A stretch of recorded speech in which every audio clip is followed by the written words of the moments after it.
जो main demand है वो है कि जो हमारे शिक्षा मंत्री हैं धर्मेंद्र प्रधान वो इस्तीफा दें।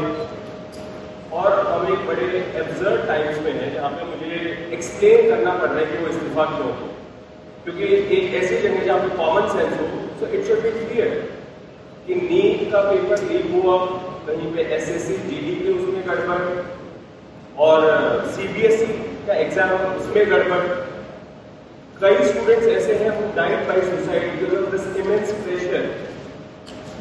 और बाकी जो लोग हैं उनका भी हमेशा अंकार में है, उनकी जिंदगी का एक साल गया खत्म और इस सब के बाद कोई अकाउंटेबिलिटी ही लेने को तैयार नहीं है। जस्ट इमेजिन आप में से भी किसी का बेटा या भाई हो सकता है या बहन हो सकती है और वो एग्जाम देने जाए, उन्होंने पूरी मेहनत की हो दिन रात और अचानक से उनके साथ हो और जब सवाल पूछा जाए कि ऐसा क्यों हुआ, थोड़ी क्रेडिट तो आंसर, अरे छोड़ो यार हो गया तो हो गया, क्या है होता रहता है। आई मीन ये किस लेवल का इनजस्टिस है? Are we even living in a democracy anymore? This idea has been force fed into our mind, this absurd notion of democracy. की डेमोक्रेसी का मतलब क्या है? 5 साल में एक बार आप वोट करो, आपने राजाओं को चुन लिया, फिर वो 5 साल कुछ भी करे और अब आप अगले इलेक्शन में सोचना। No my friends, this is not democracy. Democracy has to be dynamic. It means we have elected representatives, our representatives who represent our wants, our needs, our concerns. वो हमने राजा नहीं चुने हैं, अपने एम्प्लॉयज चुने।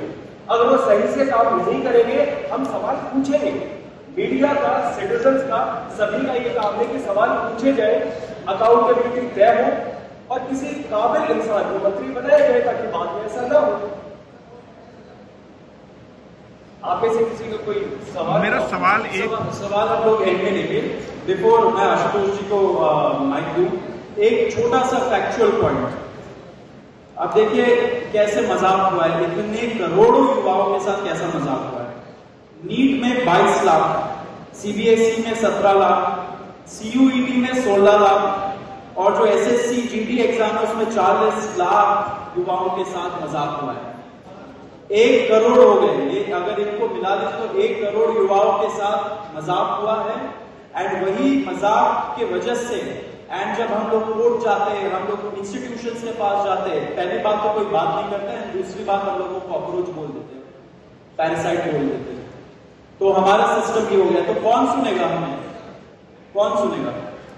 तो देयरफॉर ये आप जरूर याद रखिए जब आप लिखेंगे, जब आप दिखाएंगे कि कितने सारे युवाओं के साथ खिलवाड़ किया गया है उनके जिंदगी के साथ। आशा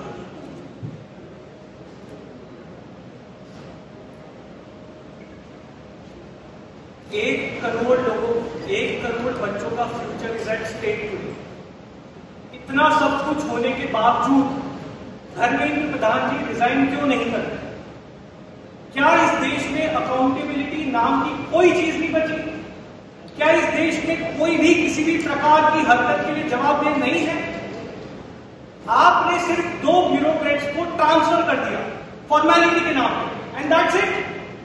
क्या उन 1 करोड़ बच्चों के फ्यूचर की कोई वैल्यू नहीं है? क्या उन 5 बच्चों की जिन्होंने स्ट्रेस में आके सुसाइड की, उनके जीवन की कोई वैल्यू नहीं है? शायद धर्मेंद्र प्रधान जी के लिए उनकी कोई वैल्यू नहीं है, लेकिन हम लोगों के लिए है। और इसी वैल्यू के कारण हम 6 जून को शांतिपूर्वक जंतर मंतर पर प्रोटेस्ट करेंगे और धर्मेंद्र प्रधान जी के रेजिग्नेशन की मांग करेंगे। और इसी में एक बात ऐड करूंगा कि जिनका ट्रांसफर किया, how is transfer of punishment?